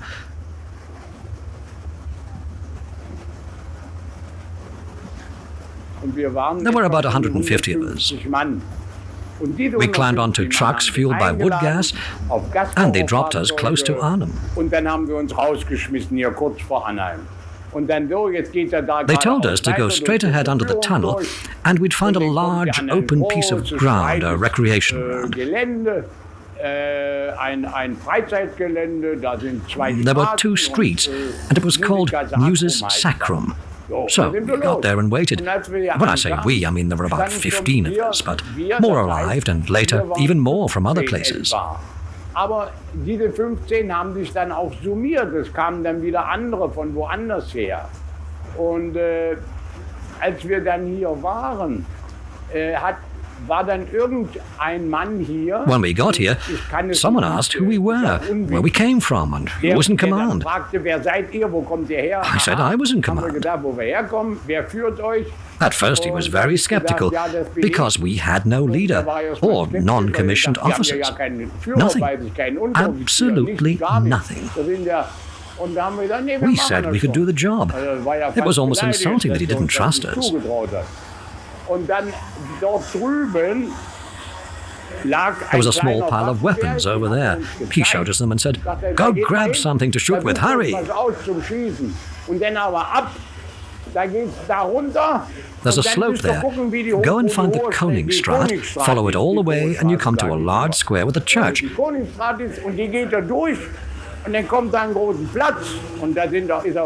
If you march straight on, you'll come to the right. Go there and turn left towards the bridge. So, off we went. It was that simple. Und keine Herzpiraten, wir lieben nur ein Mägdelein und das wird so allein.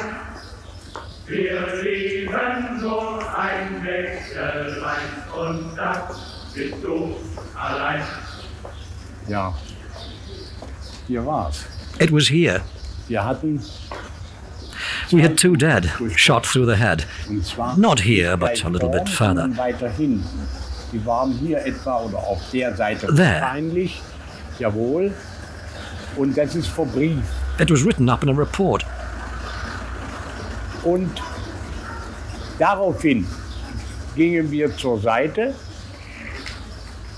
Ich ging auch kurz zur Seite und sagte dann, I said, come on, we have to drag them down here because they were up there. The tower was about 20 meters higher. There was a small dome on top.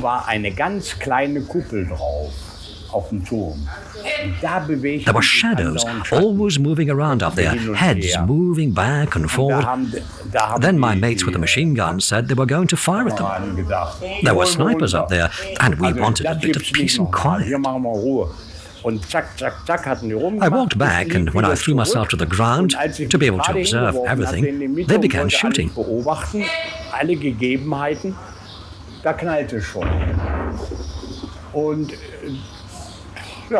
And that was it. It was that easy. So we set off again, because we knew that we wouldn't be shot at from up there anymore. That was our first bad experience. The dead. We had been in battle, so we knew what it was like then. In fact, we were in the middle of the fighting from the very first day. It made us strong.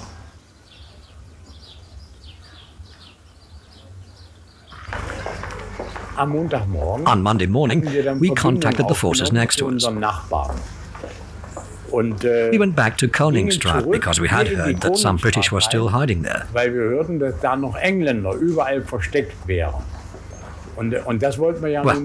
we didn't like that. An enemy to the front and an enemy at the rear. Half of my small group returned here with me, and the rest stayed there on guard. When we got to this side, this is where we first shot some British out of a cellar with an alarm pistol. They ran outside. When we had shot at them with other weapons, at first they didn't want to. But when they saw the alarm pistol shell in the cellar, they came out fast. Beside it, or a couple of houses further on this side, was a house with couches. On this side there was a cinema or a small theatre. We pulled them out from among the rows of seats. They immediately surrendered and offered no resistance. So we marched with these 12 to 18 men towards the Duivel's house. We locked them up in the cellar.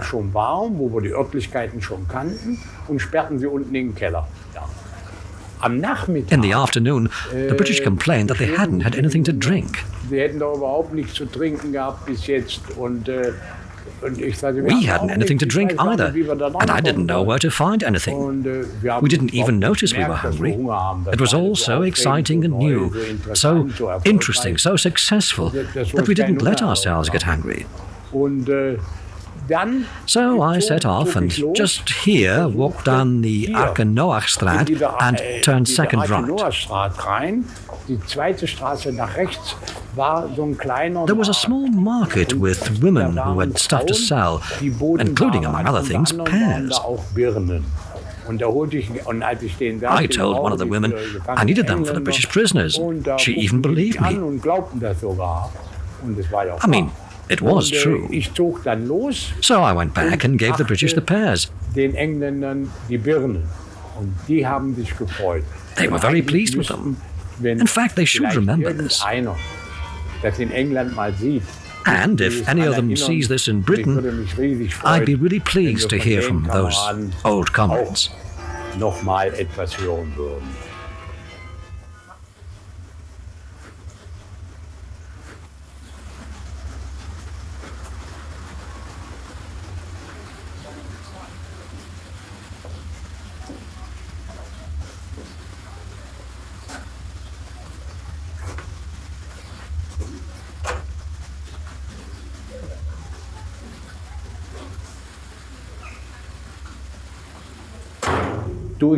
This door here, yes, at least 50 to 60 British prisoners went through this door. They were happy that they could shelter here with us. Some were lost, some wounded, some badly wounded.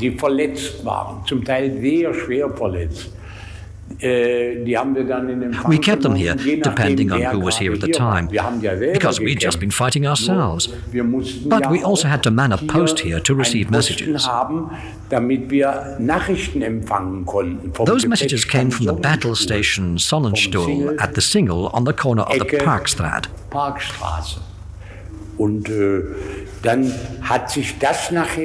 Later it got very full here.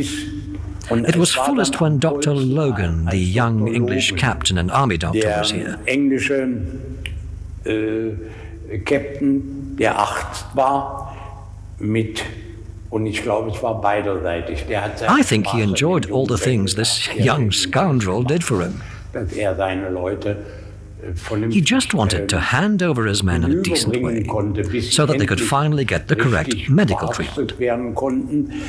We didn't have any transport to take away the wounded.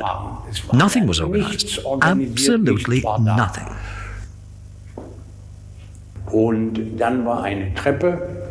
There was a stair on the left going down. We kept the British prisoners we had captured on the Monday in the Koningsstraat down there. They couldn't escape. Reingesperrt, damit die uns nicht weglaufen konnten.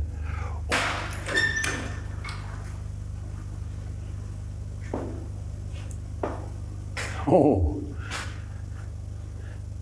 Ja, das ist das Kellergeschoss. Yes. Das ist yes, das this is the cellar. This is the cellar. Aber modern auf alt gemacht. But it's been done up to look old. It's not like what it was. But it is the cellar. But it's not the same space where I had to take care of our British prisoners. Den ich hatte zur Betreuung der Engländer, unseren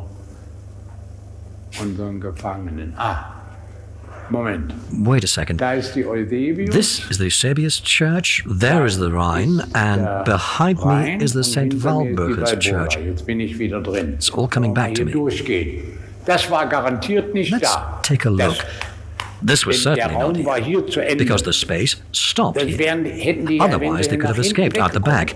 Und There was a stairway there, a ging spiral eine Treppe staircase, runter, eine because when I went down, they Wendeltreppe. could all see Denn wenn me. ich runterkam, guckten die mich alle gleich so an und ich sprach nie auf einer Höhe. I never talked to ging them at auch da eye nicht level, and I rein. never went in. Vorsicht ist Better die Mutter safe der than sorry. Porzellankiste, sondern So stand I immer stood at the oben top auf of the der Treppe stairs, auf but und ab. unarmed. We trusted each other. Wir haben uns schon vertraut gegenseitig, aber das macht man ja nicht. Also das war auch nicht diese This Erhöhung. wasn't here either. Und This raised hier bit. muss And the die wall was narrower. It Mauer was enger here. gewesen sein. Also hier You war went die down the Mauer stairs an, da war die here, Treppe and runter und this das was the war der space. Raum. Und vor allen Dingen, da war das Fenster.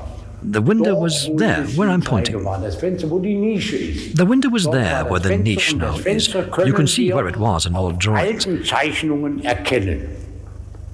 Ja, so war es. Hier waren sie drin und This is where we ihnen held ist them and they kein were Leid safe. geschehen. They were better off than us. Ging es zumindest Upstairs, noch besser we could als always uns. get a bullet through the Wir head. konnten da oben immer noch eins gewischt bekommen, wie man so sagt. Ja, schön, dass ich hier It's good that I noch can see einmal all this rein again. durfte und ich würde mich so riesig freuen. I would be really pleased if I could be here with my British comrades again, even if there were only a few of them.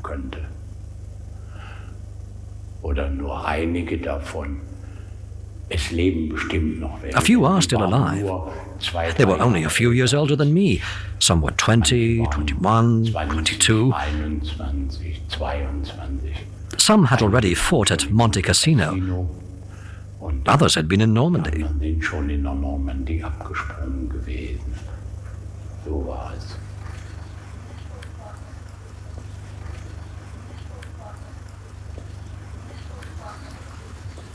Ja, jetzt komme ich hier den Weg. I was den ich here etwa on this gegangen road bin, on Thursday the 21st, about 12, Ich würde 12:30. sagen 12 Uhr, 12:30 Uhr.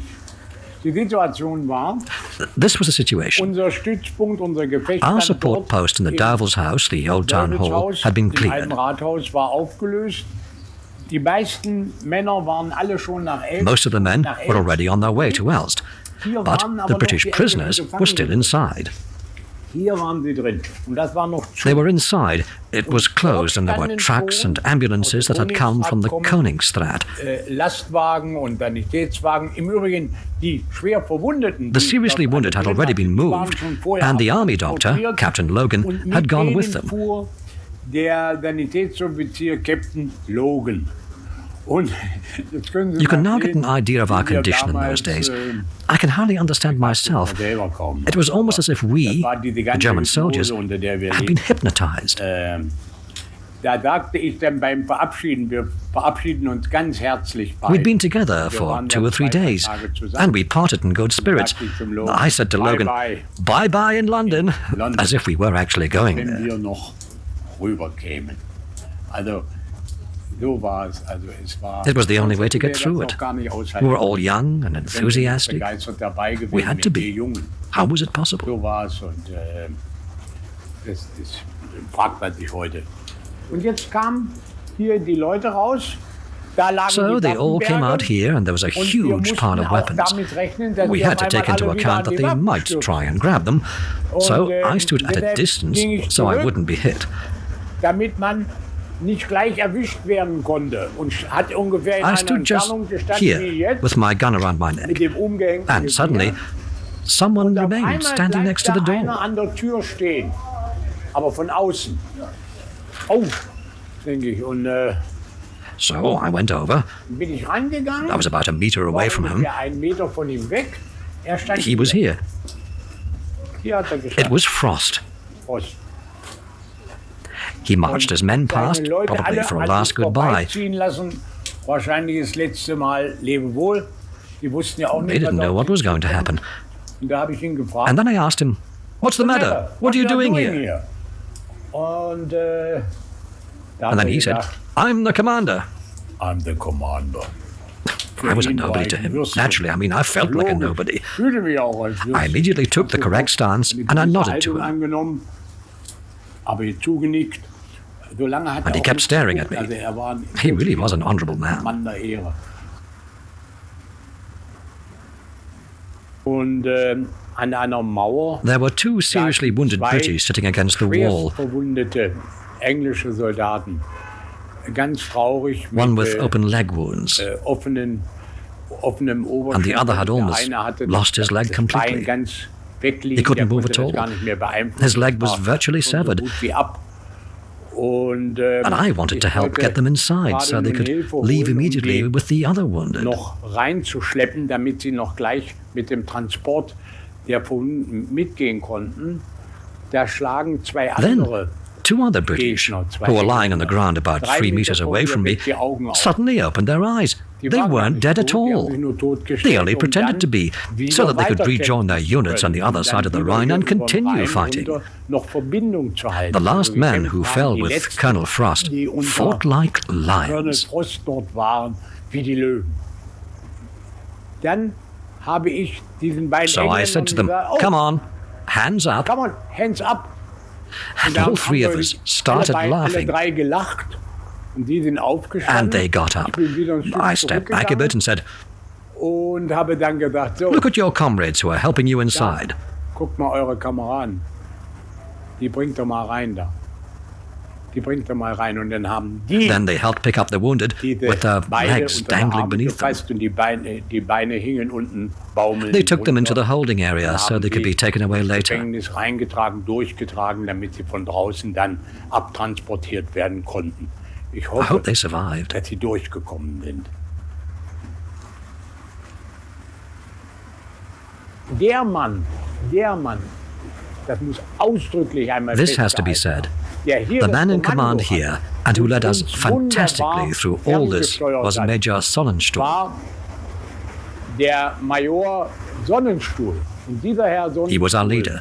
das war In unser fact, Führer, das our und coupled nach dem together group sind of auch soldiers diese was named after him. zusammengewürfelten Soldaten benannt. The Sonnenstuhl Nämlich Fighting Unit. Kampftruppe Sonnenstuhl.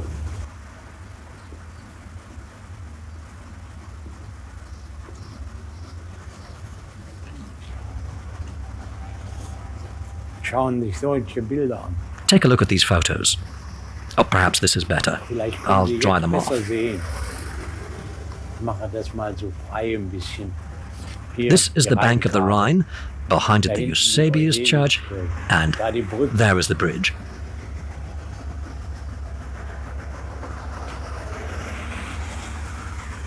Wie Tränen. The raindrops look like tears. Nach dem Krieg habe ich I gemerkt, realized after the war, first of all, I was einmal war ich grateful that dankbar, I had dass ich survived wiederkommen unscathed. konnte. How many Wie viele didn't? sind es nicht, dass wir I realized that we were horribly jämmerlich misused. missbraucht wurden. The entire population of Missbrauch Germany am was ganzen misused. Volk.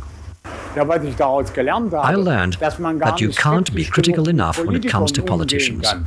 vor allen Dingen Politiker, especially die politicians einem alles who promise you the versprechen world. und man muss das im Entstehen sehen. You have Man to muss recognize it when it begins. ganz im Entstehen You have to act as soon as a government begins to act like a dictator. Handlungsweise von You have to be Regierungen brave oder enough to take wie action. ich es ausdrücken soll, muss man schon eingreifen, muss man Mut haben, Don't think um alles it's nothing to do with mitzufilmen und me, nicht, ach, das geht nicht. because it's got everything Es to geht do uns with alle all an. of us. Also, das ist meine Meinung. That's my opinion. Dass die Menschen People keinen don't Krieg want wollen, war.